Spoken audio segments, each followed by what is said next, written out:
Hello to my beautiful friends, welcome back to my channel. मैं हूं भारती, आपकी friend, और आज का ये मेरा वीडियो स्पेशली उन सभी सिस्टर्स के लिए है जो अपना ब्यूटी पार्लर ओपन करना चाहती हैं। आई होप कि यहाँ मैंने इस वीडियो में जो भी छोटी छोटी बातें बताई हैं बहुत ही हेल्पफुल होंगी, और कुछ बातें इनमें से जो हैं आपके लिए बहुत ही आपको अच्छा लगेगा और आप भी इनको अप्लाई कीजिएगा। और अगर मेरा वीडियो आपको पसंद आए तो वीडियो को लाइक जरूर कीजिएगा और मेरे चैनल को सब्सक्राइब भी कीजिएगा, ताकि आपसे मैं जुड़ी रहूं और इसी तरह से पार्लर की कुछ ट्रीटमेंट्स और होम रेमेडीज आपके साथ शेयर करती रहूं। और साथ ही बेल आइकन को भी जरूर प्रेस कीजिएगा। तो ये वीडियो एंड तक जरूर देखिएगा। इसमें मैंने बहुत सारी अपनी जो पार्लर की सीक्रेट्स है कि मैंने अपना पार्लर कैसे ओपन किया, ये सारी चीजें मैंने आपके साथ शेयर की है। चलिए स्टार्ट करते हैं। तो फ्रेंड्स, इस वीडियो में मैं आपके साथ बिल्कुल बेसिक सी चीजें शेयर करूंगी जो मुझे कभी लगता था कि जब मैं पार्लर सीखने वाली थी और मुझे लगता था कि मैं पार्लर ओपन करूं, तो कुछ ऐसी चीजें थी जो बार बार मेरे मन में आती थी और एक एक स्टेप करके मैं आगे बढ़ी और जितना मैंने सोचा था उससे कई गुना मैंने सक्सेस हासिल की। तो मेरी छोटी छोटी टिप्स अगर आपको काम आती हैं तो इससे बड़ी खुशी की बात और कोई नहीं होगी। तो फ्रेंड्स, सबसे पहले बात स्टार्ट करते हैं कि हम पार्लर सीखें कहाँ पर। तो कभी भी अगर आप पार्लर सीखने का मन बना रहे हैं तो आप अपने नियरेस्ट जो भी अच्छा पार्लर हो, सिर्फ शो ऑफ पे मत जाइएगा कि पार्लर दिखने में बहुत सुंदर है या फिर वहां पर एसी लगा है या बहुत सारा तामझाम है, बहुत सारी सजावट है। इस चीज पे आप कभी मत जाइएगा। और अगर मैं अपनी बात करूं तो मुझे ऐसे लगता था कि पार्लर एक ऐसी चीज है जहां पर हमारे पास लोग ट्रस्ट करके आते हैं। तो हमारे हाथ में कुछ ऐसा होना चाहिए, हमें कुछ ऐसी चीजें आनी चाहिए कि वाकई में हम लोगों का कुछ अच्छा करें, इतनी अच्छी सर्विसेज दें कि लौट कर उन्हें मजबूर होकर हमारे पास आना ही पड़े। तो मुझे ऐसे लगता था कि मुझे ऐसे पार्लर पे सीखना चाहिए जहाँ कुछ जेन्युइन ऐसा काम होता हो, ऐसी सर्विसेज दी जाती हो। तो मुझे मेरी स्किन पे छोटे छोटे दाने थे। मैंने ट्राई किया एक ऐसे पार्लर में, तो जहां पर मुझे वाकई में बहुत फायदा हुआ। और स्पेशली मैं गई भी वहां इसी पर्पज से थी कि क्या वाकई में मुझे फायदा हो रहा है। अगर मुझे फायदा हो रहा है तो मैं वहां से सीखती हूँ बाकी सारी चीजें भी और ये सारे ट्रीटमेंट्स भी। तो मैं अपने पार्लर में अगर इस तरह की सर्विसेज देती हूँ तो जरूर मैं भी सक्सेस होंगी। तो मैंने भी यही किया कि पहले आप भी ऐसे कर सकते हैं कि पहले आप छोटी सी सर्विस जहां पर आप सीखना चाहते हैं वहां पर आप एज अ क्लाइंट जाएं, वहां पर आप छोटी सी सर्विस लेके देखें। आपको अगर अच्छा लगता है तो आप वहां पर सीख सकते हैं अपने बजट के हिसाब से। और दूसरी चीज ये आती है दिमाग में कि हम पार्लर कहाँ पर ओपन करें। तो मेरे हिसाब से तो पार्लर 3 लेवल के होते हैं, ये मेरे हिसाब से है, मुझे नहीं पता कि सही है या गलत। सबसे एक तो हाई लेवल पे जो हम बहुत सारे बहुत अच्छा बड़ा स्पेस लेके होर्डिंग वगैरह लगा के बहुत सारी पब्लिसिटी करके बहुत ही अच्छे लाखों में खर्च करके हम पार्लर ओपन करते हैं। दूसरा तरीका ये रहता है कि एक अच्छा सा रूम या 1 या 2 रूम, जैसे फेशियल रूम वगैरह अलग हो, इस तरह से हम अच्छे से स्पेस में ओपन करते हैं। और तीसरा तरीका बिल्कुल ही लो रहता है, जो मेरी बहनें जैसे सिर्फ एक छोटा सा मिरर रहता है और अपने थोड़े बहुत सामान रहते हैं, कुछ होम सर्विसेज भी देती हैं। तो इस तरह से मैंने अपने हिसाब से पार्लर को 3 कैटेगरी में डिवाइड किया है। तो मैं जिस पार्लर की टिप्स आपको दे रही हूँ वो मीडियम लेवल का है, ना तो बहुत ही ज्यादा हाई लेवल पे और ना ही ज्यादा लो लेवल पे। मीडियम लेवल पे मैं बात कर रही हूँ उन सभी सिस्टर्स के लिए जिनको पार्लर ओपन तो करना है, लेकिन ये सारी चीजें बार बार मन में आती हैं कि हम किस जगह पर पार्लर ओपन करें। तो देखिए, अगर आप मार्केट में पार्लर ओपन करते हैं तो बहुत अच्छी बात है। मार्केट में क्या रहता है, हम बीच में रहते हैं, सेंटर में हमारी शॉप रहती है, यहाँ हमारा पार्लर रहता है। तो हमारे क्लाइंट्स यहाँ से भी आ रहे हैं, वहां से भी आ रहे हैं, और रोड पे जो गाड़ियां चल रही हैं, किसी बहाने से लोग मार्केट आ रहे हैं तो हमारे पार्लर का नाम देखेंगे और किसी न किसी रूप में, किसी न किसी सर्विस के लिए वो हमारे पार्लर में आएंगे, भले चाहे देखने के लिए आए। तो आप इतना अच्छा काम करें कि वो नेक्स्ट टाइम आपके पास आएंगे ही। लेकिन बाहर अगर हम पार्लर खोलते हैं तो इसमें बहुत सारी प्रॉब्लम्स भी आती हैं। एक तो लेडीज के लिए बहुत इजी नहीं है कि बाहर जाकर पार्लर खोलें, क्योंकि यहाँ पर इतने सारे काम ऐसे होते हैं जैसे कि ब्राइडल को रेडी करना, और आपके बहुत सारे मेकअप्स की बुकिंग जो रहती है वो नाइट की ही रहती है, क्योंकि ऑब्वियसली बात है कि रिसेप्शन वगैरह के लिए उनको रेडी नाइट में होना पड़ता है। तो आपको अगर पार्लर खोला है आपने तो उनको सर्विसेज भी देनी पड़ेगी। इस तरह से अपने आप क्लाइंट्स छोड़ नहीं सकते, तो वहां पर आपको बहुत प्रॉब्लम हो सकती है कि आप इतनी देर तक बाहर जाएं फिर घर पर आएं, और जितनी देर तक आप पार्लर में हैं उतनी देर तक आप घर पर या तो मेड रखें या फिर उतना पूरा काम करके आप फिर पार्लर जाएं। एज अ जॉब एक काम हो जाता है। और अगर आप घर पर पार्लर खोलते हैं तो यह बहुत ही अच्छा आइडिया है। अगर आप घर पे, आपके घर पे स्पेस है तो बहुत ही अच्छी बात है। इससे एक तो ये होता है कि आप घर पे भी अपने काम मैनेज कर सकते हैं, अपने बच्चों का और जो भी फैमिली मेंबर्स हैं उनका ध्यान रख सकते हैं। और इसके लिए जैसे हमें डिनर या लंच प्रिपेयर करना रहता है तो हम अपने अकॉर्डिंग जल्दी प्रिपेयर करके रख सकते हैं। बट थोड़ी सी बातें घर पर भी पार्लर खोलते समय ध्यान रखना है कि घर और पार्लर एकदम मिक्स नहीं करना है। पार्लर को हमेशा सेपरेट ही रखना है, घर को हमेशा सेपरेट ही रखना है।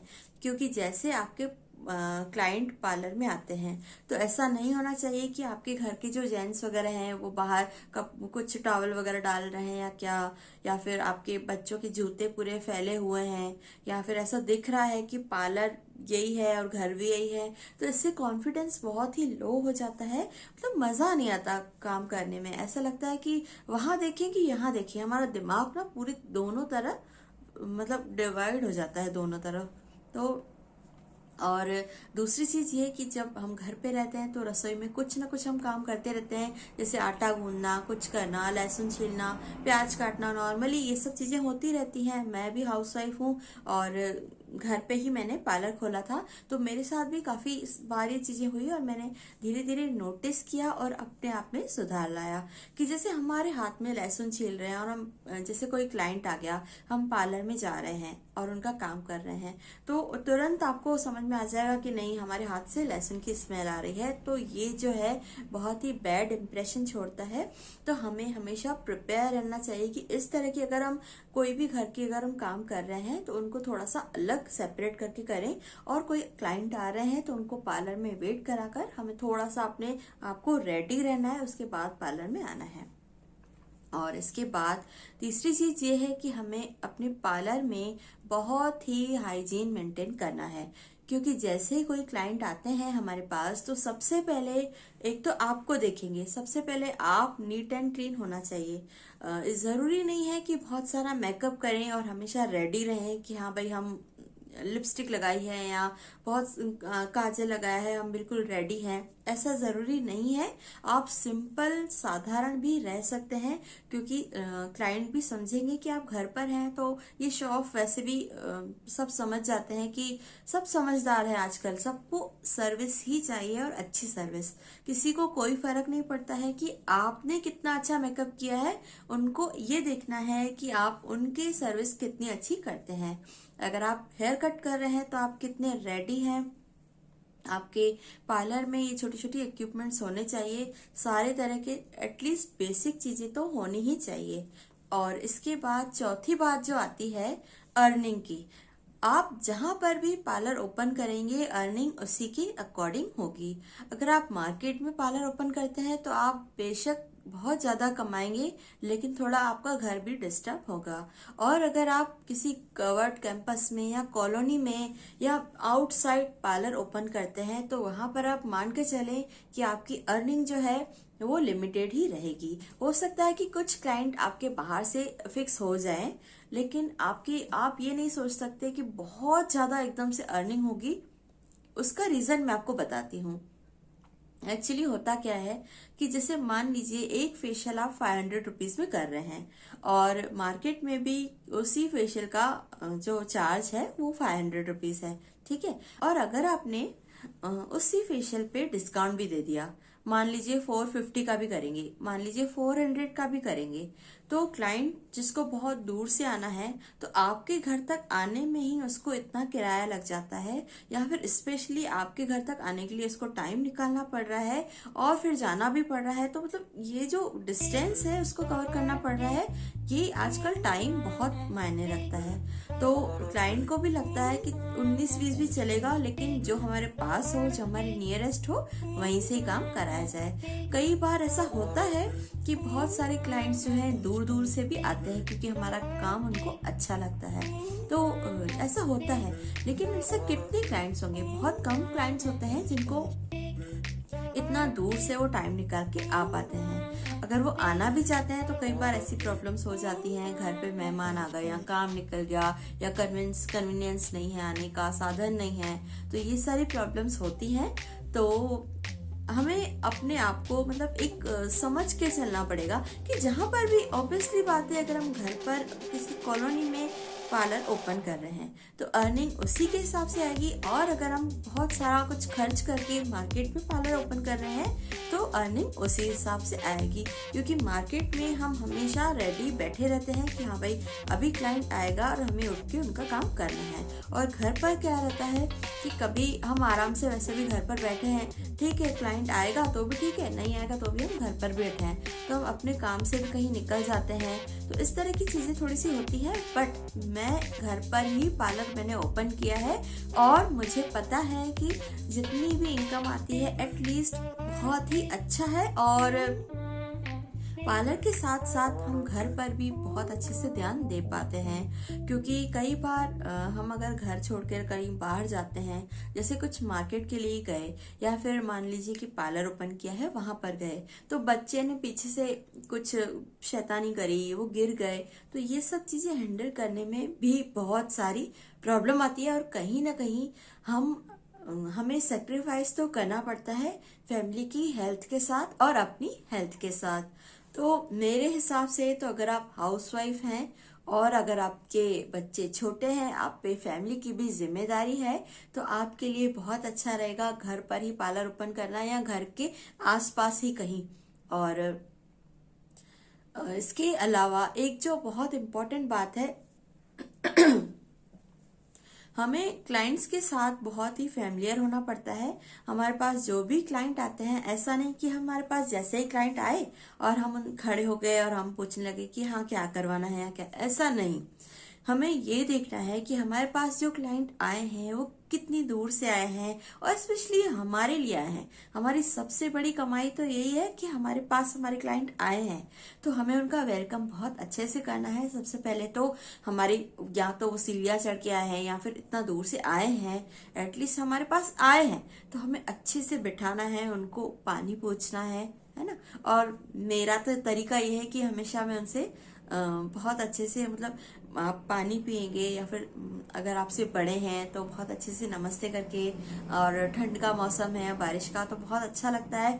स्पेशली मुझे बहुत अच्छा लगता है अपने क्लाइंट्स के साथ बैठ के चाय पीना।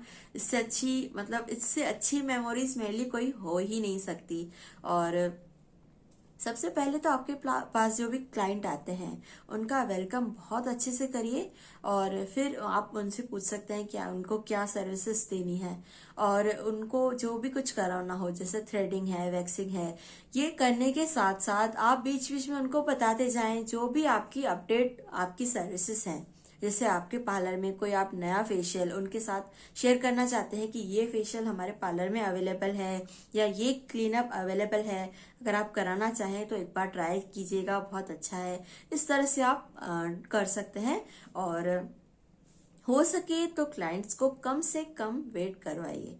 और सबसे अच्छी चीज है आजकल टाइम की सबके पास कमी है, तो बुकिंग लेना। जैसे कि फोन पर आपने बुकिंग ले ली कि हाँ भाई इतने बजे आपका काम करेंगे, तो आपको पता है कि इतने बजे फ्री होकर इनका काम करना है। उसमें भी आधा घंटा इधर उधर होता है तो चलता है, क्योंकि ऑब्वियसली बात है, हम जैसे 4 बजे का किसी को टाइम देते हैं, ठीक है, तो 4 बजे यानी जरूरी नहीं है कि वो हमारे क्लाइंट जो है 4 बजे हमारे पार्लर में आ जाए। और हो सकता है उस समय आप भी अपने बच्चों को पढ़ा रहे हो या घर पे कुछ कुकिंग या कुछ काम कर रहे हो किचन में, तो आप भी एकदम एग्जैक्ट 4 बजे फ्री हो जाए, है ना। थोड़ा बहुत आगे पीछे चलता है। तो मैं यही कहना चाहूंगी कि पार्लर की ये जो छोटी छोटी टिप्स हैं हमें बहुत ध्यान में रखना चाहिए। जैसे कि क्लाइंट का नाम आप हमेशा ध्यान में रखिए, उनको बहुत खुशी होती है कि हाँ भाई दीदी हमें पहचानने लगे हैं, मतलब हमें अरे वाह हमारा नाम भी उनको पता है। और एक बहुत अच्छा लगता है कि इस तरह से कुछ बात करना। लाइक एक फेक तो नहीं कह सकते, लेकिन हाँ कभी क्लाइंट हमारे पास बैठे हैं तो मान लीजिए जेन्युइनली, और वैसे भी आपको अगर उनका कुछ भी अच्छा लग रहा है, मान लो उनके गॉगल्स बहुत अच्छे हैं या पर्स, तो एक छोटी सी तारीफ करना भी एक सामने वाले के फेस पर भी मुस्कुराहट लाती है और हम भी उस समय स्माइल करते हैं। तो तारीफ करना बहुत ही मतलब अच्छा लगता है मुझे। और दूसरी बात तो थैंक यू, थैंक यू आते समय भी और वो जा रहे हैं तब भी आपको हमेशा थैंक यू कहना है, क्योंकि क्लाइंट हमेशा भगवान होते हैं, ये तो हम सबको पता है। और सही में अगर क्लाइंट है तो हमारा पार्लर है। तो हमें कुछ चीजों का ध्यान रखना है और इससे हमारे पार्लर में बहुत ही अच्छी सक्सेस मिलती है। और टचवुड मैंने तो जितना सोचा था उससे कई गुना मैंने अपने क्लाइंट्स का प्यार भी पाया, ट्रस्ट भी पाया। और आप अगर थोड़ी सी आप मेहनत करके, मतलब ऐसा नहीं है कि उनको वैक्स कराना तो बस वैक्स कराया और चल दिया, ऐसा नहीं। मान लीजिए आप वैक्स कर रहे हैं, उसके बाद हम क्रीम या लोशन लगाते हैं, ठीक है, तो आपने थोड़ी सी स्क्रबिंग भी कर ली, है ना, थोड़ा सा उनको अच्छे से लोशन भी लगा दिया, थोड़ा ज्यादा लगा दिया। इस तरह से आपको बहुत मेहनत करनी है। आप समझ लीजिए कि ये जो ब्यूटिशियन का जो प्रोफेशन है एक माला की तरह है। एक माला में हमें एक एक क्लाइंट को एक एक मोती की तरह पिरोना है और सहेज के रखना है। एंड ट्रस्ट मी, आप ईमानदारी से अपने पूरे एफर्ट्स के साथ एक मतलब दिल से आप काम करते रहें तो आपको सक्सेस जरूर मिलेगी। और आई होप कि मैंने जो छोटी छोटी टिप्स बताई आपके काम जरूर आएंगी। और अगर मेरा वीडियो आपको हेल्पफुल लगा हो, इनमें से कोई भी बात आपको लगी हो कि हेल्पफुल है, तो प्लीज मेरे चैनल को लाइक करें और सब्सक्राइब भी करें, और इसके साथ साथ बेल आइकन भी जरूर प्रेस करें, ताकि इसी तरह से मैं पार्लर की ट्रीटमेंट्स और बहुत सारी होम रेमेडीज भी आपके साथ शेयर करती रहूँ। और तब तक के लिए मिलते हैं नेक्स्ट वीडियो में। Take care, bye bye.